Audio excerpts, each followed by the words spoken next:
Well, thanks, Danny. That's a few miles down the road, but it's a road that we all want to travel and work hard and carry what we can. But I guess I'm kind of amazed that Danny hasn't told us some good jokes, and I'm going to use a recycled one here. But did you hear what the two rats in the House of Commons were saying to each other? Anybody heard this one? One rat turned to the other one and says, "Hey, have you taken that new vaccine yet?" And looks, "Are you kidding? They haven't even finished experimenting on humans yet." So anyways, thank you. We're really in a dilemma here when you look around and see the overreach of government and what's happening. And I guess I always kind of like to go back and start, I carry this book with me everywhere I go, the Constitution Act of Canada, 1867 and 1982. And I'm going to say, did I forget to bring my glasses up here? It might be a struggle here. But anyways, I'm a real believer in the most important thing is a constitutional democracy. And in that constitution, our rights need to be spelled out black and white, no question. And then the rule of law protects that. And I'm going to attempt to read this. I should have it memorized, but I don't. Oh, light's not good enough here. Two bad things is light and small print. Whereas Canada is founded upon the principles that recognize the supremacy of God and the rule of law. And then we've got guarantee of rights and freedoms. Number one, the Canadian Charter of Rights and Freedoms guarantees the rights and freedoms set out in it subject only to such reasonable limits prescribed by law and can be demonstrably justified in a free and democratic society. And this is the problem that we have. Oh, there we go, some glasses. Thank you very much. This is the problem, is that even trying to go to the courts right now, they can't be justified, but yet the government has no problems imposing and stripping away people's freedoms. And we'll just read those that under our current constitution, put these on. Everyone has the following fundamental freedoms. A, freedom of conscience and religion. B, freedom of thought, belief, opinion, expression, including freedom of the press and freedom of media of communications. Wow, has that one ever been hit hard lately? Freedom of peaceful assembly. Another tough one. Freedom of association. But those are the fundamental freedoms that are prescribed in our current constitution. And I think that we can just kind of go through and strike them off one by one. Gone, gone, gone, limited, reduced. And they're not there. And so the question for me is well, what can we do about it? And I think that there's two fundamental questions that we need on this fall's referendum in order to put the power back where it belongs, in the people's hands. Because protesting isn't good enough. Making phone calls isn't good enough. Rallies, petitions, all of those aren't good enough. But if we could actually go around and collect signatures and fire somebody, that would be good enough. And a lot of people have some arguments saying, well, recall just doesn't work because a government could never do any of those tough things that it needs to do once it gets elected. And I argue that, again, I'll go back to, I think, was it Andrew that quoted Margaret Thatcher? First you have to win the argument and then you have to win the election. And political parties fail to win the argument. They're far more excited about getting the emotional charge going in the people and winning the vote. And that's one of our fundamental problems. And I often start off, and I'm going to kind of try and mimic it here, but if I had a bucket here of crystal meth, and I says it's free, probably none of you in here ever even tried it before, but this crystal meth, I've talked to people, it's the trip of your life. You'll never experience another one like it. Is there anybody in here that would like to put up their hand and get a free shot, free dose of crystal meth? I think we're actually in a conservative group here. Nobody wants that. But yet if I bring up the next bucket and say, hey, there's $100 bills in here, everybody who comes up, you can come and get a free $100 bill, all of a sudden we're excited. And it goes back again to what Andrew was saying. This lady wanted responsible government, wants balanced budgets, wants accountability, but oh yeah, I really would like some free dental care. And well, where does that come from? And I say that's one of the two biggest problems that we have is government with its handouts that's saying that it's free and you just need to vote for me. And the biggest challenge that we're facing right now is this idea of a universal basic income. How many people want that? But yet again, the question is, do they even realize where it could possibly come from or what it will do to us?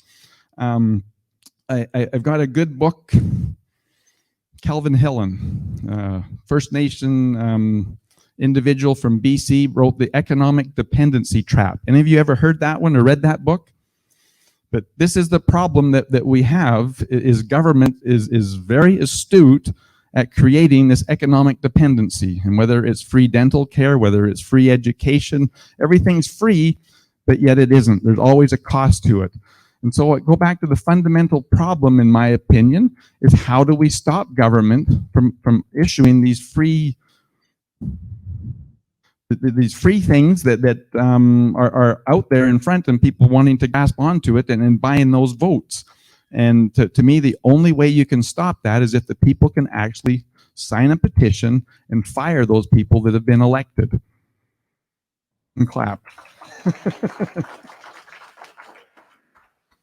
And so I think the most important question that we could have on this fall's referendum is a referendum on recall.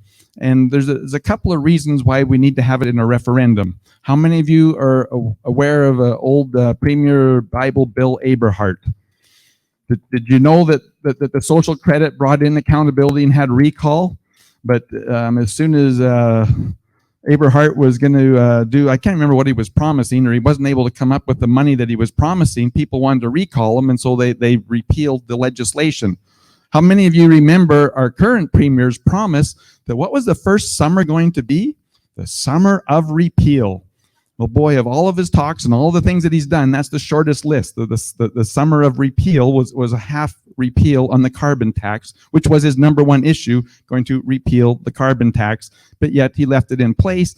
But even more disappointing to me that after he had his first AGM and he had our new leader of the official opposition, Mr. O'Toole, on the stage, what did they say? We're just not walking the walk good enough. We just need to appease those people a little bit better. And it's just false. But there's nothing that we can do about those situations except for hold them accountability. How do we do that? We need to be able to have recall. But going back to Bible Bill Aberhart, that's repealed. But under our Constitution, it is kind of a precedent that if something is passed in the legislature, it can be repealed in the legislature. If it's passed by a referendum, then it takes a referendum to repeal it. And so that's why I feel it's so critical. It's not good enough just to have our premier saying, oh, we're bringing forth a recall act this spring, which if I had to bet my bucket of money, I'll bet it doesn't even get initiated till after the next election. There'll be some clause in there that will keep them immune from any recall or any accountability because of COVID or whatever else till after the next election is my expectations. I hope I'm disappointed on that and they actually have one that we can work on that. But so anyways, we need to have that, and it needs to be passed in a referendum so that it can't be repealed by a legislature who's in there. And going back to winning the argument first, I feel one of the biggest struggles that we have as conservatives is that we don't want to win the argument because we're afraid of it. I remember our previous leader who stepped down talked about, conservatism works and we just need to find a better way of talking about it. But as soon as he got in there, the first thing that he did was have a whip of the votes and saying that we're going to support the Paris Accord. And we see these things over and over and over again, and there's no accountability. And I just feel that without accountability, the people's attitude is, well, I'm not responsible for that. And this is the greatest struggle that we have, is because human nature, in my opinion, is if something looks impossible, we don't spend a lot of time trying to do it. And most people realize that once people are elected, there's nothing they can do about it for 4 years. And so they just disassociate, they disconnect, they don't want to hear about it because they know there's nothing that they can do about it. And so having recall actually has the initiative there of saying, wow, I can do something. I don't have to just complain. I can actually go out and recall these people. And the other interesting part for me is that our Constitution, and like I say, it's a very divisive Constitution. This is not one that protects the individuals. What it does is it protects the majority. It allows the majority to actually have tyranny over the minority. whether that's regional, whether it's industrial, whether it's religious, whatever it is, it allows this tyranny of the majority and causes a great deal. But what's really interesting to me, though, is that we all think that we're the majority.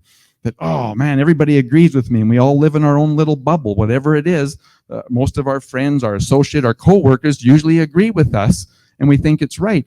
But with recall, one of the nice things is that animosity, that convincing that you're in trouble, that things need to change, is diminished when you actually go out and start door knocking, and you find out that, wow, all of these people aren't upset with the Premier's reduction in the, I'll say the basic living, well, no, basic, gosh, can't forget that one, but your minimum wage, sorry, that you know, if the Premier was to reduce the minimum wage because it's caused us so much grief here in the province, or actually just eliminate it and allow the free market to determine that, well, how outraged would people be?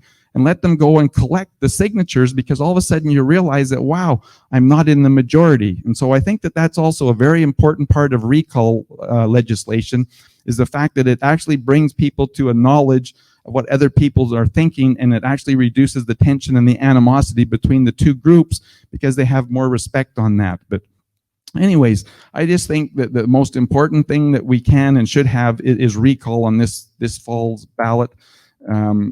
Under our current conditions, on what we're struggling with, and with the the restrictions of being able to meet together is eliminated. There's just so many things that our health official has pronounced, and our Premier has announced it, and there's nothing that we can do, and we need to be able to do something. Where would we be today is if we could start recall last December, when the Premier shut us down and says there's no Christmas for anybody except for those who can travel abroad, which I'm not going to be too specific about. But for the rest of you, you can't cross the street to your grandparents' place. You can't gather together. You can't go to church. All of those things are prohibited for Christmas. But how many people would have gone out or gone online to start signing a signature? And again, when I look at all the draconian edicts that they're pronouncing on us right now, and there's nothing we can do, I think that recall would be the absolute best thing that we could have. And the question is how many MLAs that are currently sitting would be threatened, if not already removed, if we had recall? And if that happened, then all of a sudden the Premier might say, you know what, we have to listen to the people. And that's a real problem. Go ahead. When it comes to losing our freedoms, that there's nothing that could be more important. But another problem that we have in our parliamentary system is what we call the whip, the party whip.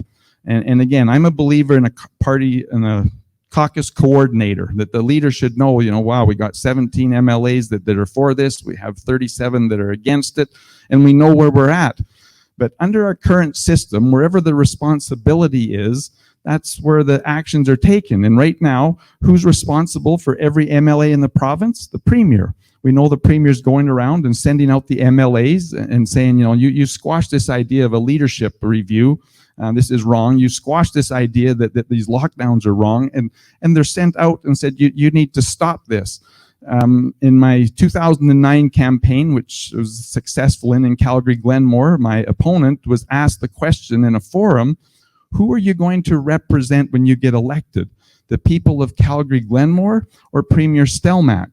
And she answered honestly and says, well, under our current system, I'll be representing Premier Stelmach.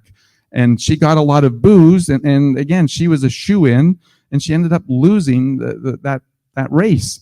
But this is another problem, and again, the blessing of recall. When I was a leader back in 2007, had an individual that lived up in Grand Prairie area, was a farmer there, and we're divisive on the old wheat board. And again, we've got Rick Strankman here, which I am so grateful for his battle on that. But how often do we have individuals like James Coates in jail and Rick Strankman in jail because they were fighting the government? But these things are important. But with recall, you can actually step back as the leader and say, well, no, Paul Hinman's accountable to the people in Calgary Glenmore. And it's not me as the leader.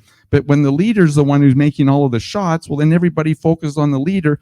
And then as soon as one person does a sidestep, oh, the whole party's, we're all being, blackened by this. And this is terrible. We're affected on this. And so there's no freedom of speech.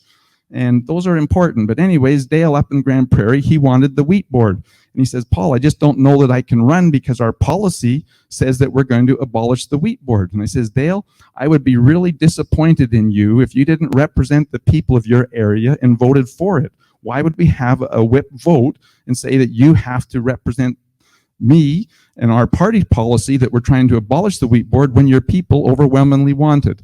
And so that's another important part of recall, is the fact that you actually should allow free votes then, because each individual will be there to represent. And that's another question in itself. When we do elect somebody, who are they? Are they our representative, or are they the premiers? And too often are the prime ministers. And too often that's where it ends up, is it's the responsibility of the premier, the prime minister. And so recall would take that away from them. But to switch to the second one, balanced budgets. I was actually in the House when Premier Klein put up the big sign, paid in full. And two things that he had in legislation. One is that all surpluses were to go to pay off the debt. And the other one was that we had to run balanced budgets. But as soon as Premier Stelmach had blown through his $17 billion in sustainability funds, he says, well, wow, this isn't going to work. I need to spend some extra money. And he repealed the balanced budget legislation. And so once again, we're faced with that same problem of, if it's not passed in a referendum, then it can be repealed very easily in the legislature, and it's gone. Just think what a blessing it would be for Albertans today had Premier Klein had a referendum on balanced budgets and our premiers weren't able to spend the money that they spent. And so again, got one clapper there. Again, this is putting the power back in the people, and where you don't get this loud outburst of rage, and they're concerned that, oh my goodness, who said that? And there's those reporters from Australia again, they got off, well, we're hearing this and that. Well, who? And those are questions to ask. Who? Sign the petitions. If you're not happy, we'll sign the petition, sign the recall. And that really divides the those who claim versus those who can produce. And that's a problem. But balanced budgets, I think, would change the Canadian democracy. I'm sure you all remember that when our new Prime Minister got in for the first time, well, two of his famous sayings are, first of all, budgets just balance themselves. And the other one is that, well, it's only $10 billion. But if we had balanced budget legislation, and the next year he had to raise the taxes 2% or 4% like municipal governments, how long does it happen? And again, both of these things, recall and balanced budgets, they're not a left or a right issue. This is good governance. This is accountability. This is the people being able to control the monster of government, and how, I just say how cancerous it is, and this desire to buy votes and redistribute them, because it doesn't matter what government's in there, whether it's the far left and they want to promote the arts and whatever else it is that they want to promote, if they have to balance the budget, we just see their priorities, and then we're arguing whether or not we agree with those priorities. But there's a lot of questions that we could have and should have on the referendum this fall. I just hope that two of them are, number one, recall and this accountability, where we can actually stop the government in its tracks and fire a few of them because it gets their attention. And number two, that we actually go back to a balanced budget. And like I say, I hope that we can take this up a level and realize that this isn't a left or a right issue. This is an issue of having a governance that works for the people, and not us becoming subjects of the king who declares this way or that way. And in closing, I just want to, because as our pastor or minister this morning, Bob Not Mills Smith, when he spoke, he said some interesting things there for me, and the thought came into my head of William Tinsdale in 1536, 1537, where he was wanting to print the Bible in English. It was out throughout many parts of Europe in different languages, but it wasn't allowed to be printed here in England in English. And he was strangled and then burned but his dying prayer is that the king's eyes might be opened. And I think that this is what my prayer is right now, is that the Premier's eyes might be opened, that he will allow us to actually pass a few good laws or good referendum principles that would actually be to his benefit, that would help him govern in a more, I want to say, ethical way. Because right now the freedoms that we've been stripped of and have been taken away is wrong, it's unacceptable, and yet we have so many people that are phoning in on the snitch lines, that are going after people, that we have to obey this. And we see on the federal and the provincial level that this fear of hopelessness, helplessness, that it's only the government that can protect us, when if we were to allow that freedom and allow people to freely associate, allow people to freely speak, not be censored on social media, let alone by the Human Rights Commission and all of those things, we would actually become what I call a vibrant democracy, where we respect individuals. We don't have to try and eliminate them. And this is what we need to do. It is about respect, you know, and I love Maxine's 4 things. It's about freedom, it's about responsibility, it's about respect, and it's about fairness. And that's what it is. That's what it is. But do we have that in our current constitution? No. But we need to get it. We need to have a referendum. I thank each and every one of you for being here. I look forward to the questions, but God bless each and every one of us, that we can stand up to this government and have the courage of some of these individuals that have, and we'll continue to pray for Pastor James Coates, because it's just reprehensible what they're doing to him. Thank you.